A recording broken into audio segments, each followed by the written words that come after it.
Please do like share and subscribe, और कृपया करके इस चैनल को बढ़ाने के लिए आप इसको सब्सक्राइब कीजिए, साथ साथ अपने दोस्तों के बीच में भी इसको शेयर जरूर। गुड इवनिंग फ्रेंड्स, आज की अपडेट इस प्रकार से है। चीन में आर्थिक स्थिति इतनी ख़राब हो रही है कि चीन जो है अब अपने सैनिकों की तनख्वाह भी जो है उस पर भी जो है कैंची चलाने जा रहा है।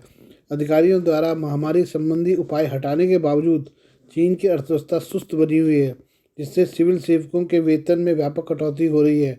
अब द अपोच टाइम्स के चीनी संस्करण से बात करते हुए कई स्रोतों से मिली रिपोर्टों से पता चला है कि सेना को भी वेतन कटौती का सामना करना पड़ रहा है, जो शासन के भीतर वित्तीय तनाव पर प्रकाश डालता है। कई साक्षात्कारकर्ताओं ने अधिकारियों से संभावित प्रतिशोध की चिंताओं के कारण छद्म शब्दों का विकल्प चुना।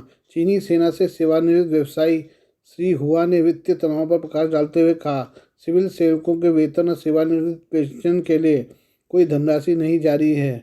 इससे या तो देरी हो रही है या समय पर क्रेडिट नहीं किया जा रहा है। जनवरी 2022 में लागत में कटौती की पहल के हिस्से के रूप में बीजिंग ने स्थानीय सरकारों को विभिन्न भत्तों और बोनस को कम करने का निर्देश दिया था, जिसके परिणामस्वरूप कुछ सार्वजनिक कर्मचारियों को अपने मासिक वेतन में 1/3 तक की कमी का अनुभव हुआ है। यह मितव्ययिता उपाय अब कथित तौर पर सेना तक भी विस्तारित हो गया है। कुछ सैनिकों को पिछले 6 महीनों से विभिन्न सब्सिडी के निलंबन का सामना करना पड़ रहा है।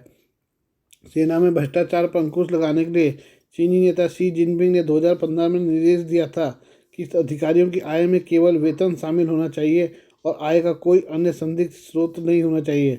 हालांकि 2018 में वेतन समायोजन के एक दौर के बावजूद पिछले 5 वर्षों में सेना के लिए कोई वेतन समायोजन नहीं किया गया है।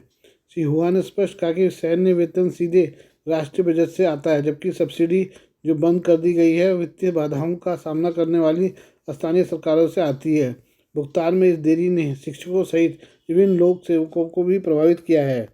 1989 में तियानमेन स्क्वायर में लोकतंत्र समर्थक छात्रों के नेतृत्व वाले विरोध प्रदर्शन के चीनी असंतुष्ट वांग जुनताओं ने बताया कि सैन्य सब्सिडी अनिवार्य रूप से स्थानीय सरकारों द्वारा वित्त पोषित कल्याण है। सब्सिडी में कटौती चीनी शासन के सामने आने वाली व्यापक वित्तीय चुनौतियों को दर्शाती है। विदेश में रहने वाली एक सेवानिवृत्त सैनिक सुश्री बाई ने जोर देकर कहा कि पुलिस बल भी वेतन कटौती के दौर से गुजर रहा है।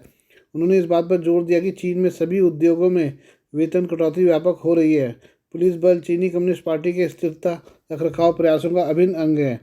सेना और पुलिस में वेतन कटौती शासन पर वित्तीय तनाव का संकेत देती है, जिससे संभावित रूप से सुरक्षा बलों के लिए प्रोत्साहन की हानि हो सकती है। इसके परिणामस्वरूप सपाट झूठ बोलना रुख अपनाया जा रहा है, जो हाल में ही सामाजिक प्रवृत्ति के समान है, जहां व्यक्ति कठिन कार्य शेड्यूल का विरोध करने के लिए अधिक निष्क्रिय जीवनशैली चुनते हैं।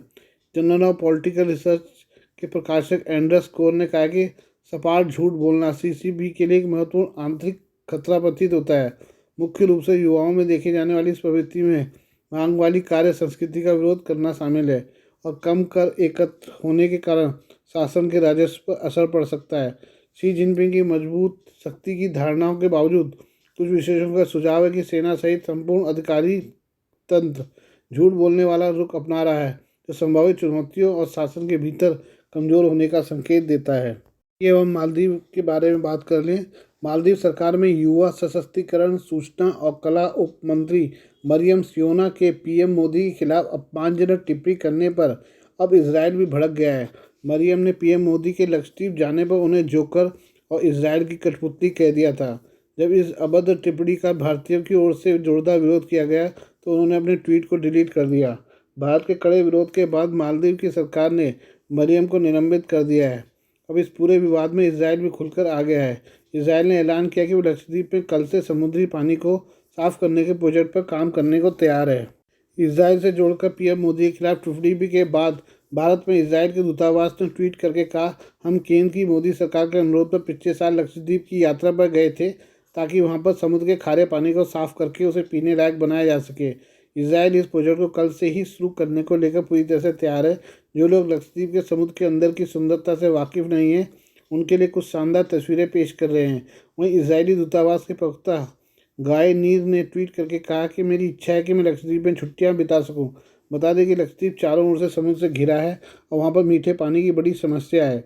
इजरायल को समुद्री पानी को मीठे में पानी में बदलने में महारत हासिल है। लक्षद्वीप में पर्यटन को बढ़ावा देने की दिशा में काफ़ी महत्वपूर्ण साबित हो सकता है। इससे पहले मालदीव सरकार ने रविवार को अपने 3 मंत्रियों को भारतीय प्रधानमंत्री नरेंद्र मोदी की लक्षद्वीप यात्रा के दौरान उनके खिलाफ टिप्पणी करने के कारण निलंबित कर दिया। अटॉल टाइम्स की रिपोर्ट के अनुसार इन मंत्रियों में मरियम सियोना मालसा और हसन जिहान को एक्स वेबसाइट पर पीएम मोदी के खिलाफ अपमानजनक टिप्पणियों के लिए निलंबित कर दिया गया है। हालांकि प्रधानमंत्री मोदी ने लक्षद्वीप को एक पर्यटन स्थल के रूप में प्रचारित किया और मालदीव का उल्लेख तक नहीं किया। इसके बाद भी मालदीव के नाराज मंत्री ने कहा, भारत को समुद्र तट पर्यटन में मालदीव के साथ प्रतिस्पर्धा करने में महत्वपूर्ण चुनौतियों का सामना करना पड़ सकता है। पोस्ट में सियोना ने एक वीडियो शेयर किया और प्रधानमंत्री मोदी को इजराइल का जोकर और कठपुतली बताया। मालसा ने मॉकिंग इमोजी का इस्तेमाल करते हुए एक्स पर मोदी का वीडियो भी शेयर किया। एक्स पर प्रतिक्रिया के बाद पोस्ट को हटा दिया गया, जहां भारतीय सोशल मीडिया यूजर्स ने सियोना सहित मालदीव सरकार के अधिकारियों की आलोचना की। इसके बाद एक बयान में मालदीव के विदेश मंत्रालय ने कहा कि उसे विदेश नेताओं और उच्च पदस्थ व्यक्तियों के खिलाफ सोशल मीडिया प्लेटफॉर्म पर अपमानजनक टिप्पणियों की जानकारी नहीं है। बयान में कहा गया कि ये राय व्यक्तिगत या मालदीव सरकार के विचारों का प्रतिनिधित्व नहीं करती है। इस बीच मालदीव के राष्ट्रपति मोहम्मद मुइज़ू 8 जनवरी को चीन की यात्रा पर पहुंच गए हैं। इस दौरान शी जिनपिंग तथा मुइज़ू देश के बीच द्विपक्षीय संबंधों को और मजबूत करने पर चर्चा करेंगे। दोनों नेता कई समझौते पर हस्ताक्षर भी करेंगे। एक वरिष्ठ अधिकारी ने यह जानकारी दी। चीन के विदेश मंत्रालय के प्रवक्ता वांग वेनबिन ने कहा कि राष्ट्रपति शी 8 से 12 जनवरी तक राजकीय यात्रा पर आ रहे मुइज़ू के स्वागत में भोज देंगे। दोनों राष्ट्राध्यक्ष बातचीत करेंगे और संयुक्त दस्तावेजों के हस्ताक्षर समारोह में भाग लेंगे। हम बांग्लादेश के बारे में बात करें। बांग्लादेश में एक बार फिर शेख हसीना प्रधानमंत्री बनने जा रही हैं। रविवार को हुए आम चुनाव में उनकी पार्टी अवामी लीग ने 300 में से 2/3 सीटें जीत ली हैं। इस बार एक तरफा चुनाव में वह लगातार चौथा कार्यकाल हासिल करने वाली हैं। उनका अब तक यह 5वां कार्यकाल होगा। भारत के उच्चायुक्त प्रणय वर्मा ने हसीना से मुलाकात कर उनकी शानदार जीत की बधाई दी। बांग्लादेश से भारत के उच्चायुक्त प्रणय वर्मा ने सोमवार को प्रधानमंत्री शेख हसीना से मुलाकात की। इस दौरान वर्मा ने भारत सरकार और प्रधानमंत्री नरेंद्र मोदी की ओर से उन्हें चुनाव में जीत की हार्दिक बधाई और शुभकामनाएं दी। उन्होंने आशा व्यक्त की है कि उनकी सरकार के नए कार्यकाल के दौरान एक दूसरे के राष्ट्रीय विकास के समर्थन में द्विपक्षीय साझेदारी में और भी मजबूत गति और विकास होगा। सूत्रों का कहना है कि वर्मा ने शेख हसीना को इस बात का विश्वास दिलाया कि भारत बांग्लादेश के लोगों का समर्थन करना जारी रखेगा। गौरतलब है कि बांग्लादेश में अवामी लीग ने 155 निर्वाचन क्षेत्रों में जीत हासिल की है, जबकि जातीय पार्टी ने महज 8 सीटें हासिल की है। इसमें कहा गया कि 45 सीटों पर निर्दलीय उम्मीदवारों ने जीत हासिल की है। छिटपुट हिंसा और मुख्य विपक्षी बांग्लादेश राष्ट्रीयवादी पार्टी बीएनपी के बहिष्कार के बीच हुए आम चुनाव में बांग्लादेश की प्रधानमंत्री अवामी लीग प्रमुख शेख हसीना रविवार को गोपालगंज 3 निर्वाचन क्षेत्र से फिर से संसद के लिए चुनी गई।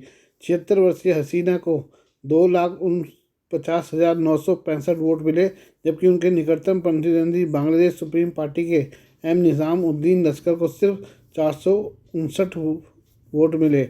गोपालगंज के उपायुक्त और रिटर्निंग ऑफिसर काजी महबूब आलम ने नतीजे की घोषणा की। हसीना ने 1986 के बाद से 8वीं बार गोपालगंज 3 से सीट जीती है। आज के लिए बस इतना ही। बाकी मिलते हैं कल आपसे नई खबरों के साथ। धन्यवाद।